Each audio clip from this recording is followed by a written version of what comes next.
Red, California. I'm Ann Elizabeth, one of the moderators here at Flip It Red, where our goal is to flip as many seats from blue to red as possible. Today, we are speaking with Brian Maryott. Brian is running for Congress in the 49th district against incumbent, far left, Mike Levin in the 49th district, which encompasses South OC and Western San Diego counties. Brian is law enforcer's choice. You got that endorsement, Brian. Brian is a certified financial planner who has spent the majority of his career helping families save for a rainy day, send their kids to college, and retire with dignity. That's pretty huge. He believes also that Congress could use a heavy dose of common sense financial planning. Brian has served in the local government and is ready to take on Congress. So thank you for Brian for being here today. Why don't you tell? It's my pleasure. Why don't you tell our community why you are running for Congress? Sure. Thank you, Ann, and thank you for having me, and good afternoon to your viewers. So very simply, I worked in the business of politics back east where I grew up, Michelle and I. Michelle's my wife of 25 years, and we have three beautiful kids. We're in San Juan Capistrano.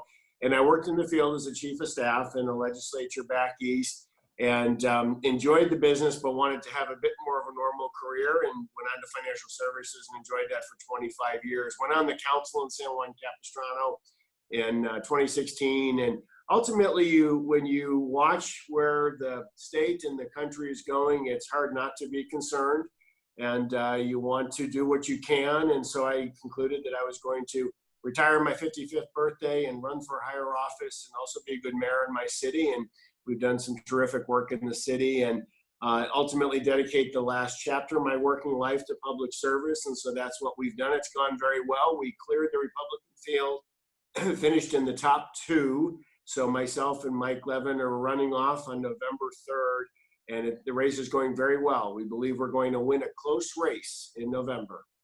Brian, you have learned a lot about hard work and responsibility. At an early age, you shoveled dog waste at a kennel.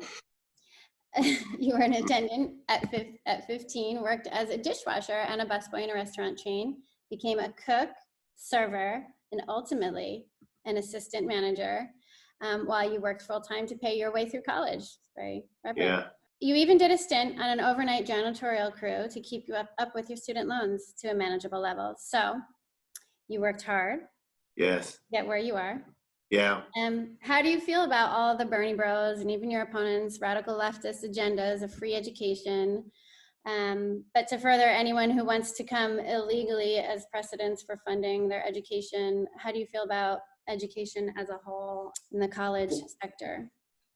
Well, I think the most painful thing you hear sometimes, Ann, is when people say, well, this economy doesn't work for everybody, or our system doesn't work for everybody. And I have long believed that our system and our economy works for everybody who's ambitious and wants to work. And for the people who are truly not able-bodied, we have a safety net here. We're a very warm, generous nation. We're not going to let any of our brothers or sisters fall through the cracks. But the right thing to do is earn your keep and be productive.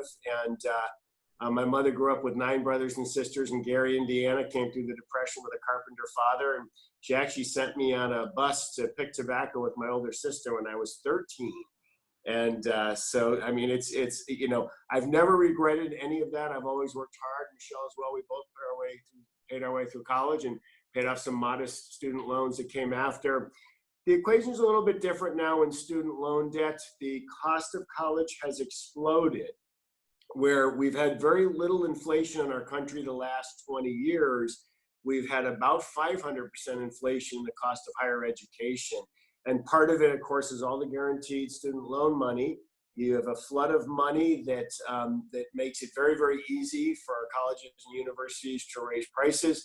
They opened up so many seats to global applicants, and that made a big difference. And so it's become very, very expensive at our schools now for an education. Also, when the government brought student lending into the government care and wiped out all the private sector student loans and the guaranteed money, They reduce so much competition, which reduce so many choices for our young people. And the third component we really have to work at is we have to plan again. I mean, families have to take some responsibility. We have a bunch of great high school kids in this campaign, and a lot of them don't come from a lot. They're hungry, they want to work, they want to get experience, they want to enhance their resume. And when you talk to them about how they're going to go to school, they'll tell you, well, I'm going to do 2 years at Maricosta or Saddleback or whatever the case, and then I'm going to go from there to UC school or state school and so forth. And they've kind of mapped it out so that they don't finish with too much debt. And so it's a different equation for every family, but parents have to take that responsibility. They have to plan again. And then I think we can do a lot at the federal level to create more opportunities in how we finance debt for our families. And ultimately, I think we can get in a situation where people can have a much friendlier repayment plan that reflects more of the government making an investment in their career as a future taxpayer. And we've got some ideas about that. So there's a lot of work to do, but we ultimately, we need to get it manageable for kids. Okay, let's stay on the topic of education and talk about yesterday's press briefing. More of an announcement of Newsom's school closures, which is such a huge slap in the face for the districts who have worked incredibly hard to plan reopening, to now only to be told all of your hard work for nothing. And furthermore, why? I know the virus is real. However, 0 kids have died in California when 166 children this year nationally passed from the flu, and we didn't shut down. But 0 have passed from COVID, and this is false fear, and it's crazy, unnecessary. Meanwhile, the schools have a great plan. They have safety precautions. Everything is put in place, and elder teachers were going to conduct the online hybrid portion. So they didn't need to physically be there, and this was a win for kids and teachers to safely return. And now private schools are included in that, which affects, so many people. This is an outrage, and I hope we can rise up against or reverse somehow. So please give us some peace of mind and insight, because parents are outraged. Boy, I'll try to give insight. Peace of mind is going to be tough. We haven't been able to get any peace of mind as business owners, as entrepreneurs, as employers, as families, and now as parents with this governor. In April, and I looked at some of Governor Newsom's rhetoric, and we had done, we clearly were pretty blessed at that point in time. I mean, we're still blessed. We have 12% of the country's population, 5% of COVID deaths nationally here in California, and about 10% of overall cases, and very ambitious testing now as well. That's, some states have slowed their testing, so that equation is going to change. But generally, we've been very blessed as a state. But you could see that Governor Newsom, going back to April and May, was determined to make things really as oppressive. I mean, the original shutdown cast a pall over the state that was very aggressive. I mean, they were truly draconian measures. And then he kind of stayed in that realm with his thinking. He really only gave in to gyms and barbershops and restaurants and everything else when county supervisors in his own party, Democrats in some other counties, said, hey, this is enough. We've got to get some real life going again. And there was one county supervisor out toward Riverside that made the comment, hey, Governor Newsom's no longer my friend, and he's, they were 20-year friends in the party. And so that was when he started to do some modifications, but he has operated with a very, very heavy hand. And the shame of it is our school districts have worked so hard, and you mentioned it, they've created a plan that if parents don't want to send their kids on campus, they don't have to. Older teachers have had options, all kinds of hygiene guidelines and so forth. And so much work has been done by so many across the state. And in one fell swoop, he's turned everything on its head. And, I don't want to say it was easy to see it coming, but one of the things I expressed concern about was when the governor remarked that when San Diego made an announcement, San Diego district school system, so not the county, not countywide, but the San Diego district, they made the announcement they were going fully online, and his comment publicly was that he applauded the decision. And he was and then the other side of his mouth, they were saying, well, districts can do what they see fit. But he just told the whole state, well, I'm applauding San Diego for shutting down. So at some level, you're creating anxiety in the school districts that you may not support a hybrid model very well, as a state leadership. I mean, he does set the tone. And that's been an issue too. He has expressed no optimism at any point in time since this crisis began. And I believe that leaders have a duty to be optimistic in a time of crisis. You can be a realist, you can be an executive, but you've got to be an optimist because people need that. And it's not an obligation, it's a duty. And he's never shown any of that. He's been a pessimist from day one. Parents have a right now, I believe, to be livid, to be perplexed, and it's going to fall the hardest on our low to moderate income families, and particularly hard in even sort of a crushing way with our single parented households. I don't know how they're going to manage for 6 months or a year, especially coming off a summer that's been very disrupted for them. Just staying on topic of education, I have heard through the grapevine that Governor Newsom is not a fan of school choice. And so I just wanted to discuss school choice with you. Yeah, he doesn't appear to be a fan of school choice or charter schools or anything that creates any competition for public schools. And sadly, this is very much a cop-out that we see from big proponents of big government on a regular basis.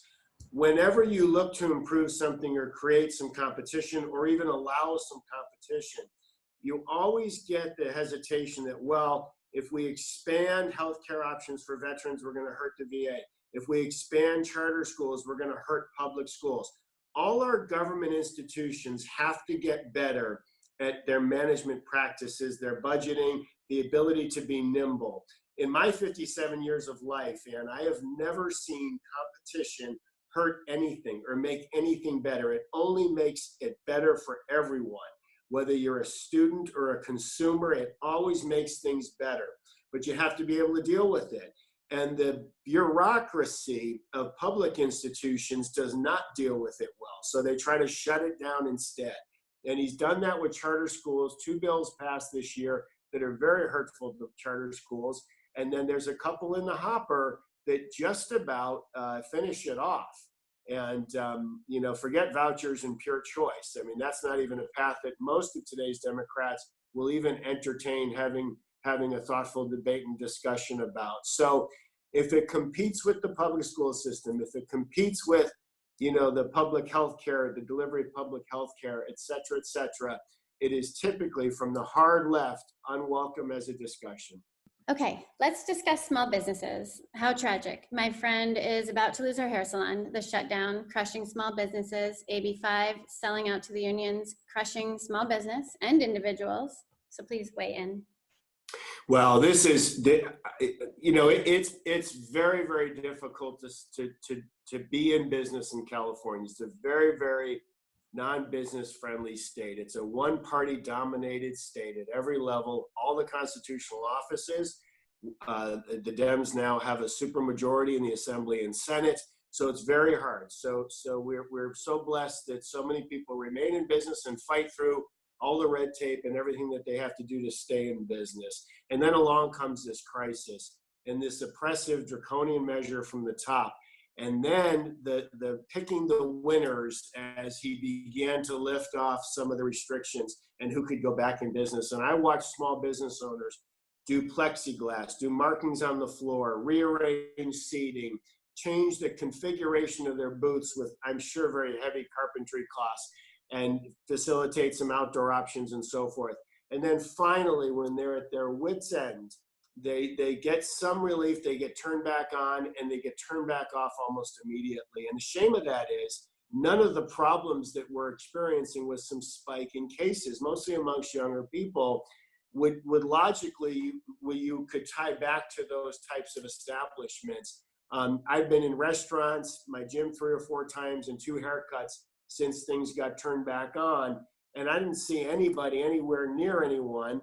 And I saw our salons where I go, very, with the plexiglass, and all the hygiene, and they're very attentive to that anyways, even before COVID. That's a part of their business model. This governor seems to be of a mind to particularly punish or make things difficult for those with moderate income folks. I mean, that just seems to be the case. And he darn near bankrupted 400,000 or 500,000 people who work in the beauty industry. And of course, there's some track record there going back to AB5 and some bad blood. So I think it's fairly perverse at this point. I really do. And I think as a chief executive, he's just functionally stupid. And I don't mean the word in an insulting way. Functionally stupid just means you don't understand the mechanics of what it is you're impacting. So you don't understand the impact of what you're doing. He is somebody with virtually zero business experience, and he's a career politician, and that's our problem. We need to stop sending career politicians to Sacramento and to Washington, D.C., and we need to realize that politics matters. It matters in a very, very distinct way to our lives. We have to re-engage. Brian, defunding the police, I think it's interesting how the left wants to defund, but then shuts down our businesses and schools and expects law enforcement to enforce it. But that's my own little tangent. So let's talk about the insanity of defunding the police. It truly is insane. You know, the irony, California's been doing a great job for years now as our agencies have looked at police tactics and have been very accepting of the cameras and modifying tactics a little bit and so forth, and have been fairly progressive in that way. And yet the state leaders have really abandoned them in the last couple of years as crime has ticked upwards. And every time we have any kind of an incident, they have right away seemed to start from an assumption of guilt with an officer. And that's very, very hard for our men and women who take that risk. Being a police officer is a very, very difficult job today.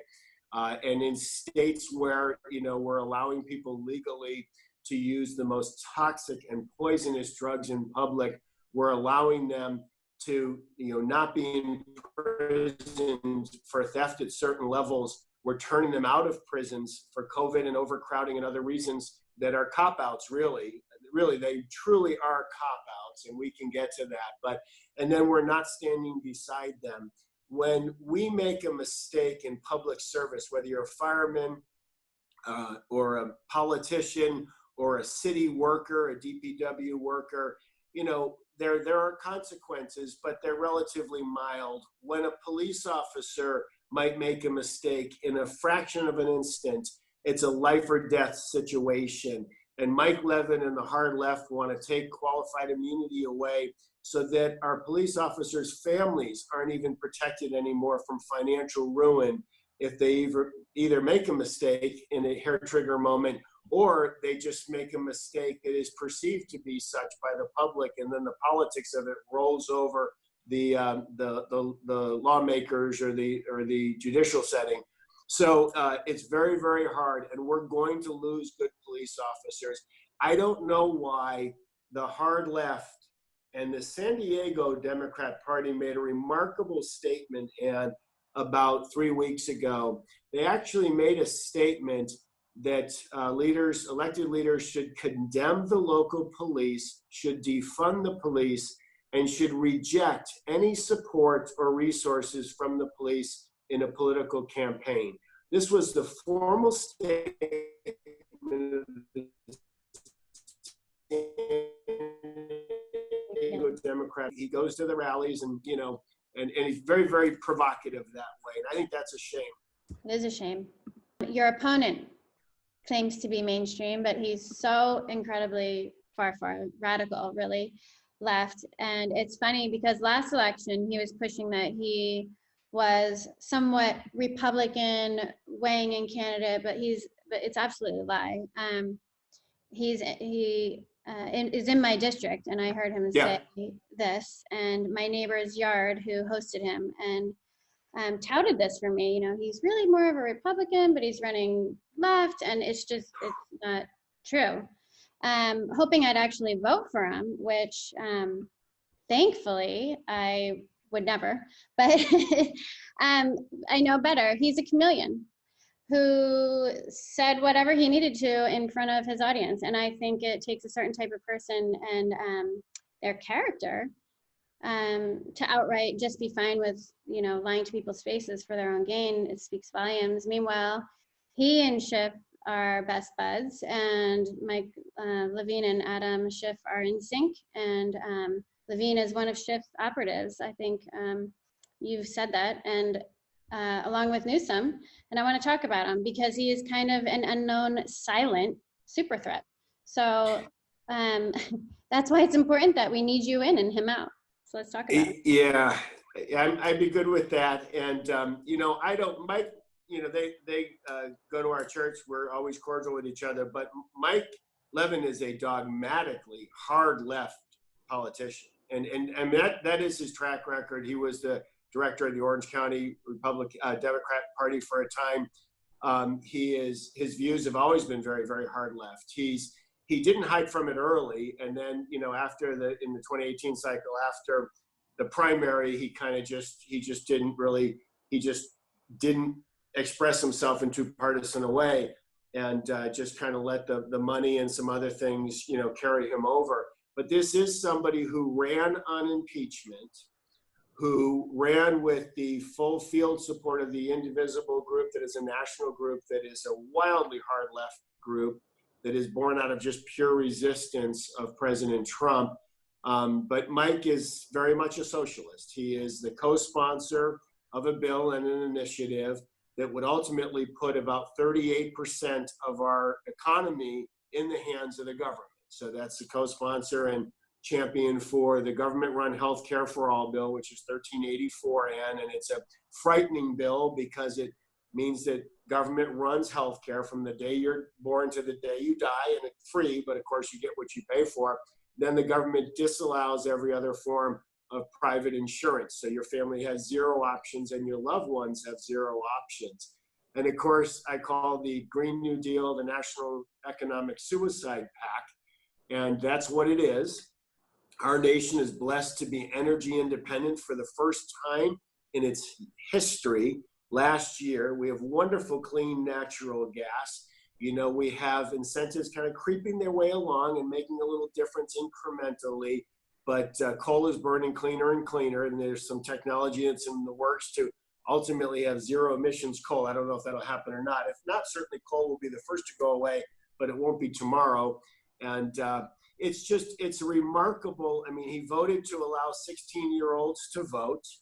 And of course, he voted for the impeachment of the president for Jerry Nadler's hearings, which, by the way, were before the Ukraine matter. So a lot of people don't remember, Ann, or don't talk about it much, but Jerry Nadler was conducting impeachment hearings before the Ukraine affair.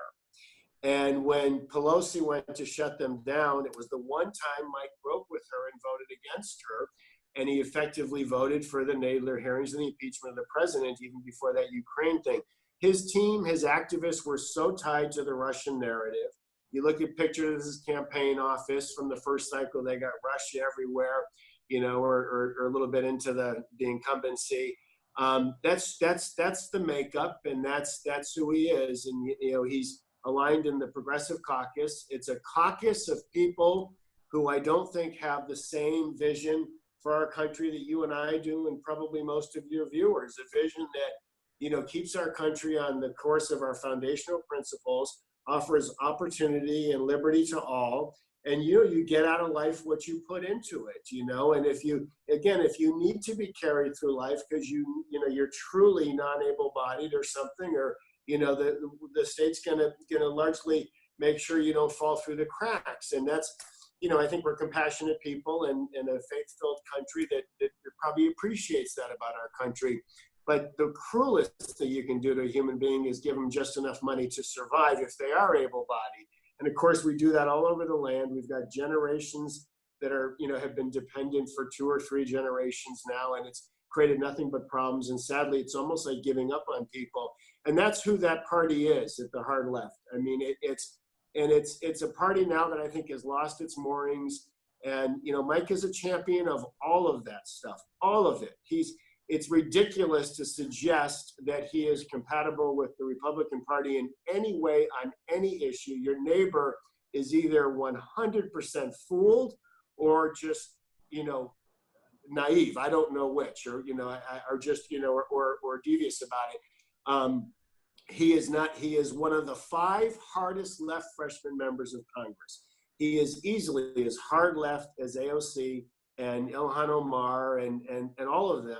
He's, and even Katie Porter, who's very, very liberal, stayed out of the Progressive Caucus, I believe, stayed off the government-run health care for all, did not vote to allow 16-year-olds to vote. You can't get harder left than Mike in today's Congress. You just can't. I mean, the only vote that comes to mind is the BDS, voting against the BDS, where he might have broke with Omar and some others.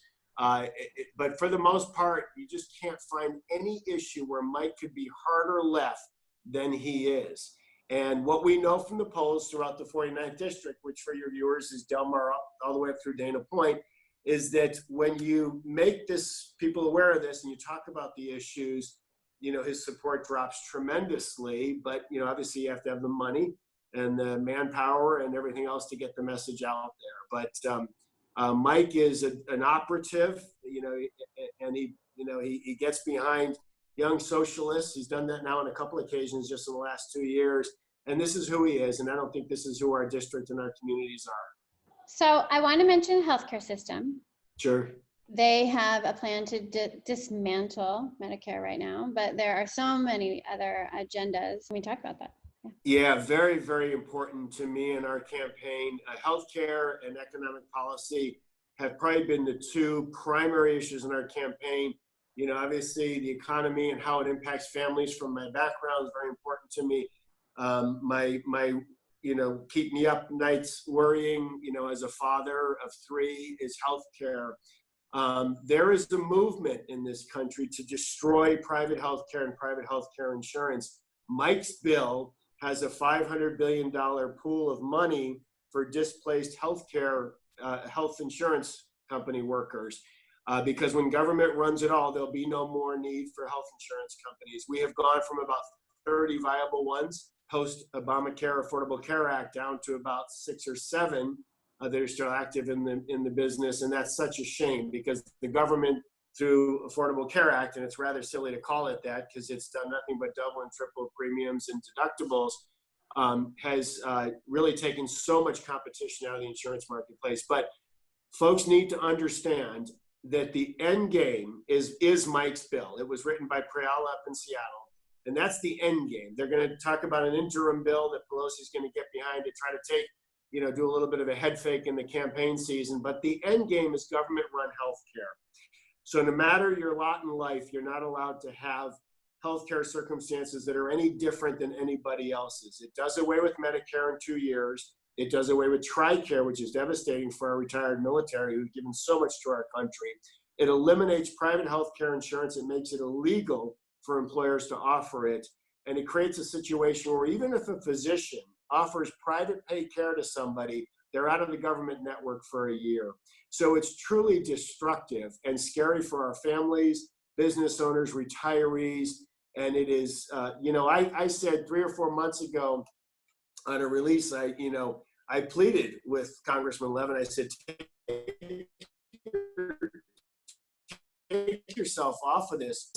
This is frightening what they're trying to do. But again, this is who Mike Levin is. These are his politics. And I don't question where his heart is at, but those are his politics. And that's what he thinks is right for our country and for Californians. And it will be devastating for our families. Imagine a day, I don't want to frighten your listeners, but imagine a day where your loved one is diagnosed with something life-threatening or challenging. You get one medical opinion because it's all you can access. And that's exactly where Mike Levin's healthcare bill takes us. The unfortunate thing is that we can be so much as a healthcare system. I mean, we're world-class now in large part, but we're on the cusp with nanotechnology and AI and everything else of remarkable accomplishments in healthcare. And all of it would get squashed by a government-run system because the government, after all, would be disincentivized. Lifestyle to keep people alive or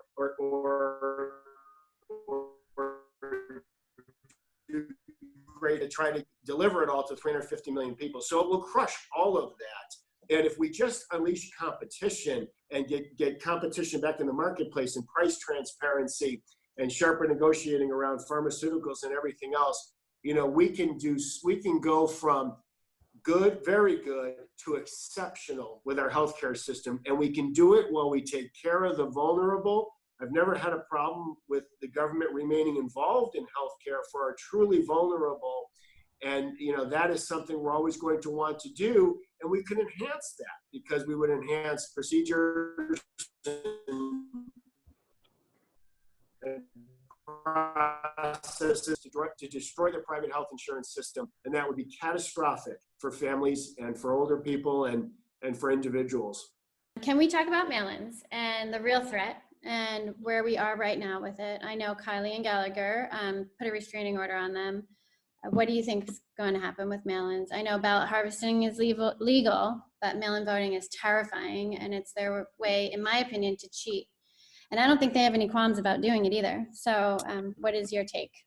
Well, that goes back to the one-party state. And again, every constitutional office, they will change the rules on the fly almost. And we have to be very, very prepared as a party to deal with it. 2 years ago, I think that because they knew they had ballot harvesting coming, they knew the potential of it, they were better equipped to respond and take advantage of it. And whether they broke rules or not, some will suggest that they did. I don't know. I tell my team, look, we've got to assume a level playing field, compete hard, do our own harvesting, work very, very hard, be in close contact with people. We have 15 people knocking 80 to 100 doors a day right now, and we're staffing up beyond that as well. And we do it very carefully, of course. But so we're very ambitious with our field program. But when the time comes, I believe we will be much better equipped as a party.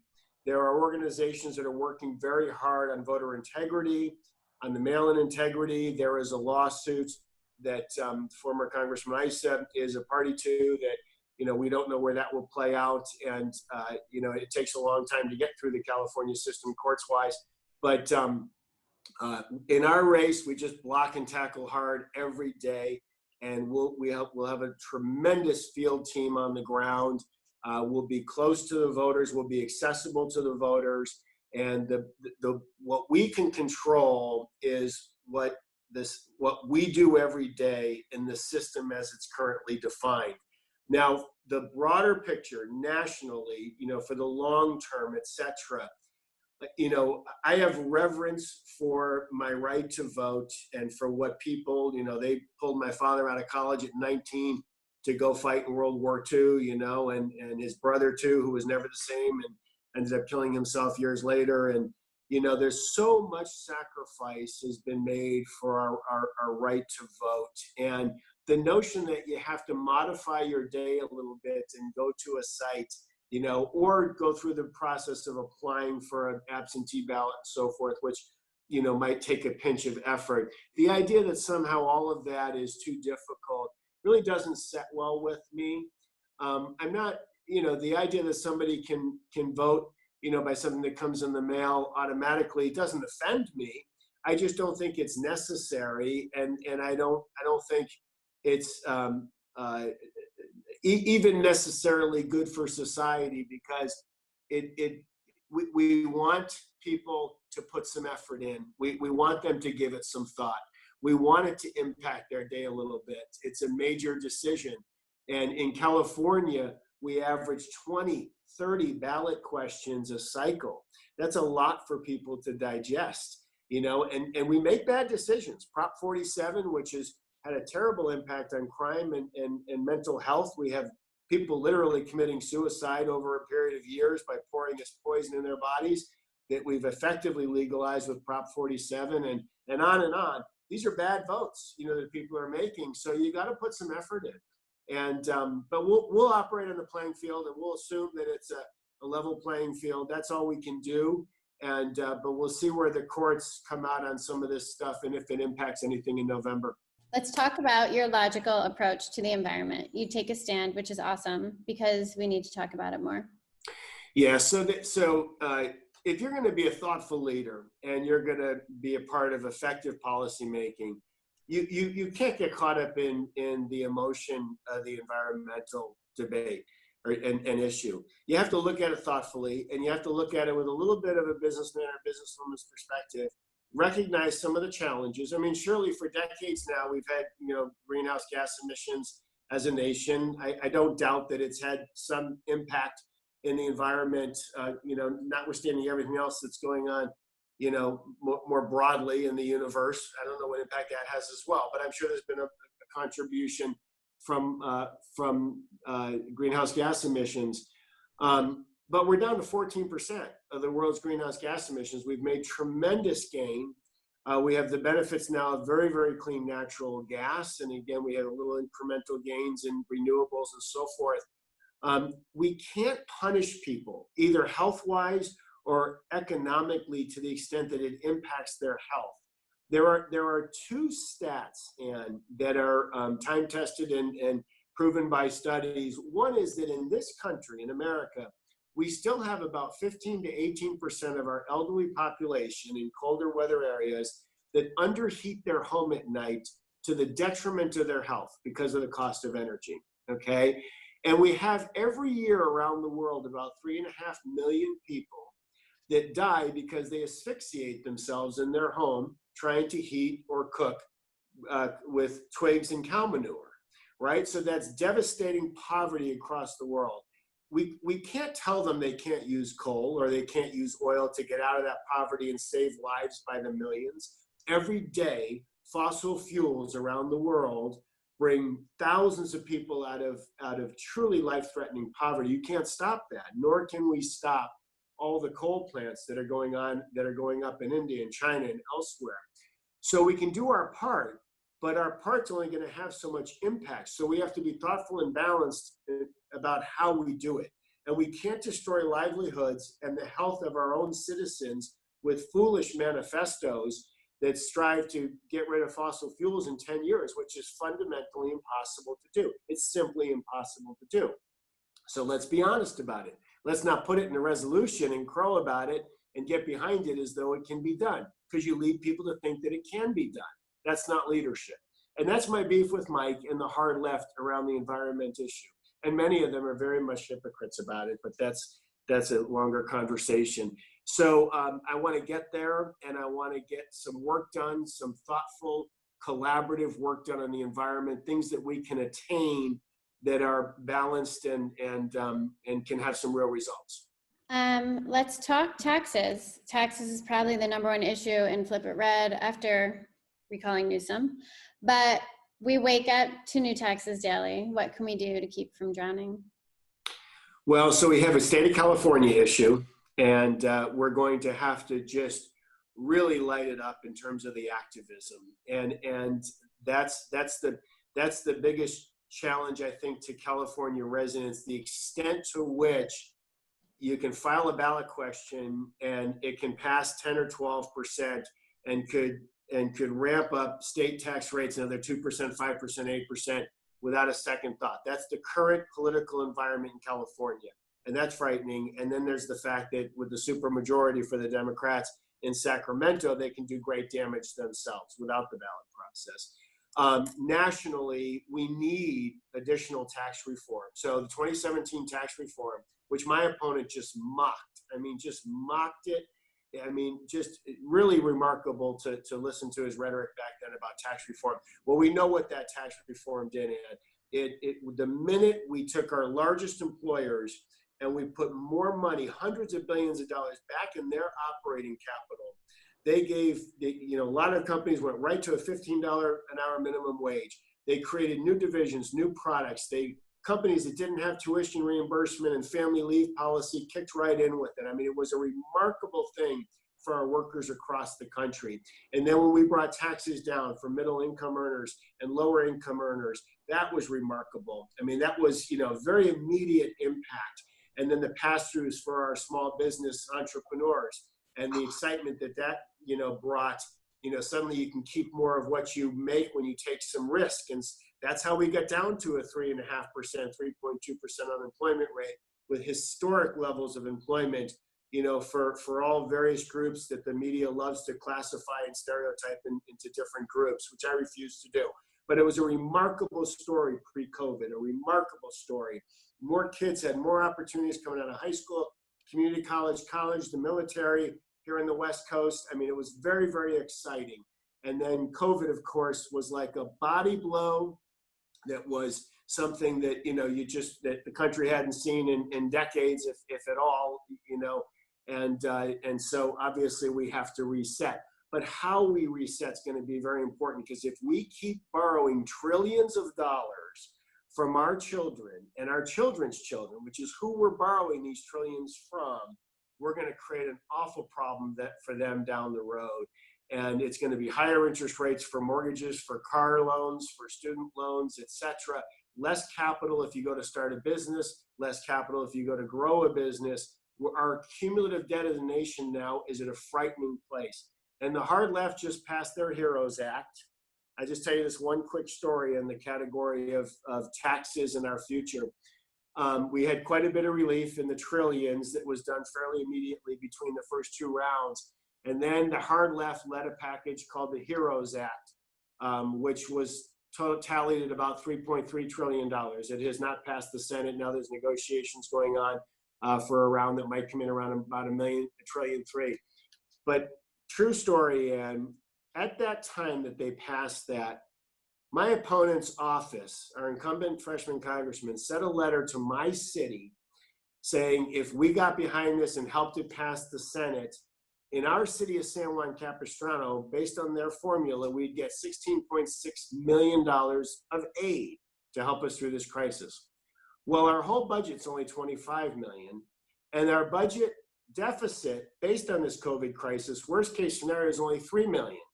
So they were apparently going to give us an extra $13 million.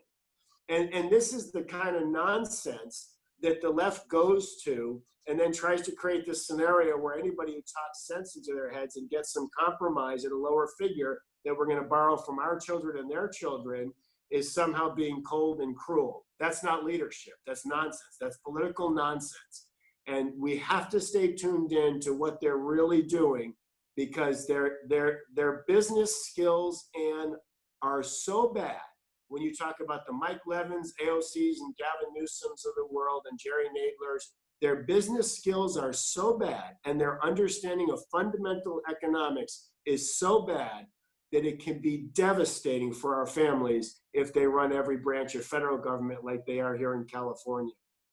I want to talk a little bit about immigration. I'm just going to kind of leave this open to you to direct whichever way you want to take it, but I think we should touch on immigration. Yeah, sure. I just think immigration is just such a, general topic. It encompasses so many things, from DACA to, if they're living here already, what do we do? If they were born here, what do we do? To building a wall and not letting, more people come over, to if they've committed a crime, should they, what should we do? So it's just a very general topic. So I just would like you to discuss, which area that you'd like to touch on with immigration and how you feel about it. Sure. It's still on people's minds a lot as Californians. We threw up a flag a few years ago and called ourselves a sanctuary state. And I called it disingenuous at the time, because what happens is, first of all, we don't have really the right to do that, because immigration laws are federal laws. And so once people are in California, they can be anywhere in the country after that. And so it was disingenuous and really just a dumb thing to do. It just didn't help anybody, including people who want to try to get to this state, because you're telling them, hey, we've got this great social services program and it's a sanctuary, and if you can get here, you'll find sanctuary. And in the meantime, we have roughly 200 women and children. For the most part, they're women and children. There's some exceptions that die every year, trying to get here, and awful, awful deaths, by the way. Where we have left immigration in this country is not in a good place.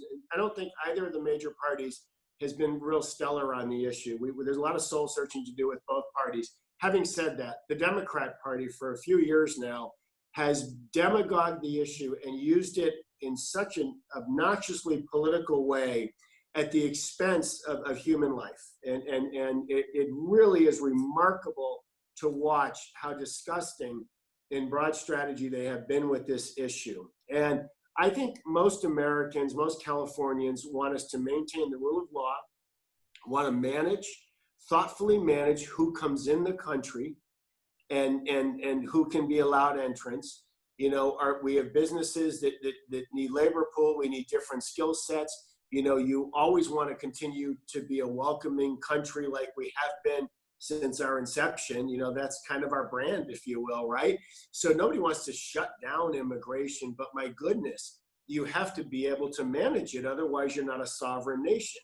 And that's, by the way the hard left is going. When you look at Mike's rhetoric and the Progressive Caucus, they want an open borders country like Europe, like the European countries. That's where they want to go. But the United States can't go there because we have too much to offer here. We would simply be overwhelmed. Our system would be overwhelmed. So we have to have a border that we can manage and keep secure, barriers where we need them, barriers improved, new barriers built. Technology, you hear talk of, you know, a digital wall or a technology wall, you know, that is quite remarkable in terms of the science that's out there to do as well. And but we have to be honest about the discussion and just admit that, you know, we want people here, but we've always asked as a nation that you do it the right way. And then you have the people here, obviously, you know, the felonies, you know, we're now talking about where we don't even move people out who are felonies. You know, we have, you know, whatever the numbers of millions, we have to have a thoughtful discussion about who stays, who goes and then can reapply and so forth. And, you know, we're a pretty compassionate country. If we can just get politics out of the way and sit down at the conference table, we can figure out something that I think is pretty acceptable to everybody's tastes or values on the issue, because we've made some mistakes. We've been very disingenuous on the issue. And even our party, for some number of years, we talked a big game about securing the border.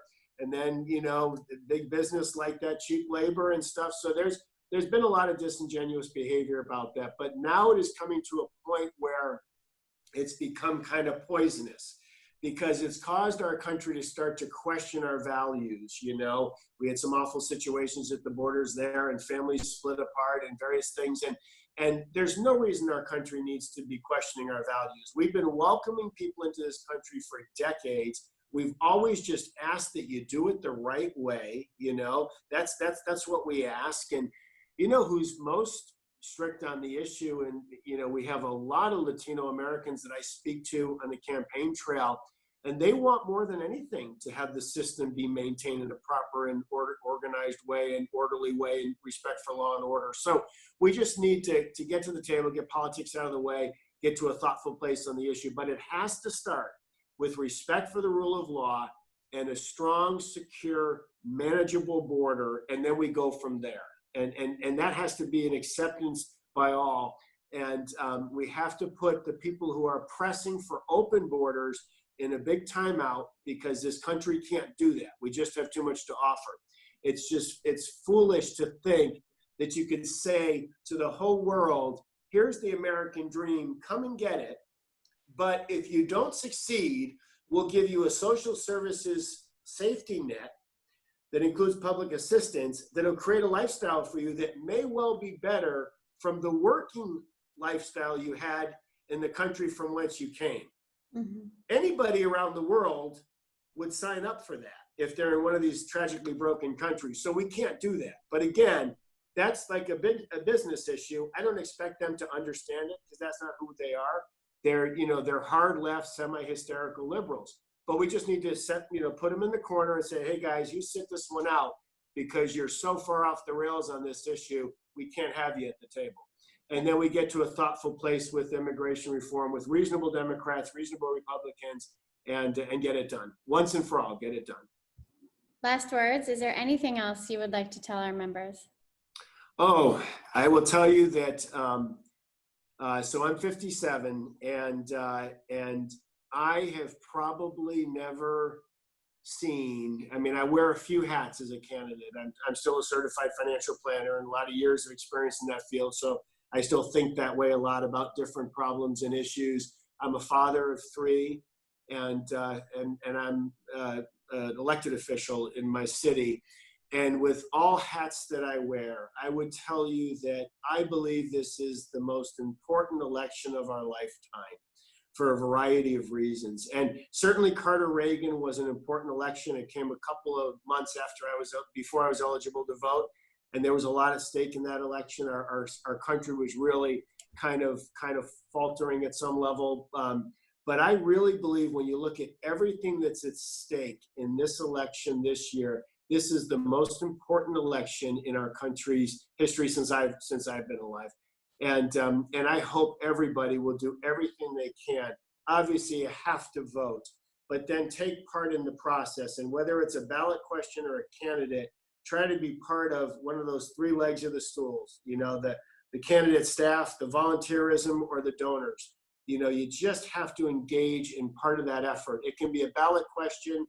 If they get Prop 13 split roll, that'll be devastating for our small business owners because they're all on triple net leases. Those costs will go right to them and further bury them while they're trying to come out of this COVID thing. And then, you know, there's a couple of other ballot questions that are very important. And obviously, we have some very, very important candidacies going on. We have to climb out of the super minority in the Assembly and the Senate. We have 4 very important races for Congress here. We can win all 4 of them if everybody does everything that they can. Well, thank you, Brian. I really enjoyed your refreshing perspectives and honest ones at that, especially compared to your opponents. But I also appreciate your willingness to give your opinions on where things are going in such an uncertain climate. Your experience in local government and your passion for the community and America will serve us all well. So thank you for being here today. For more information on Brian Maryott, please go to his website, www.maryottforcongress. Again, that's www.maryott, MARYOTT4, FOR, congress.com. Thank you again, Brian. It has been a privilege. Thank you.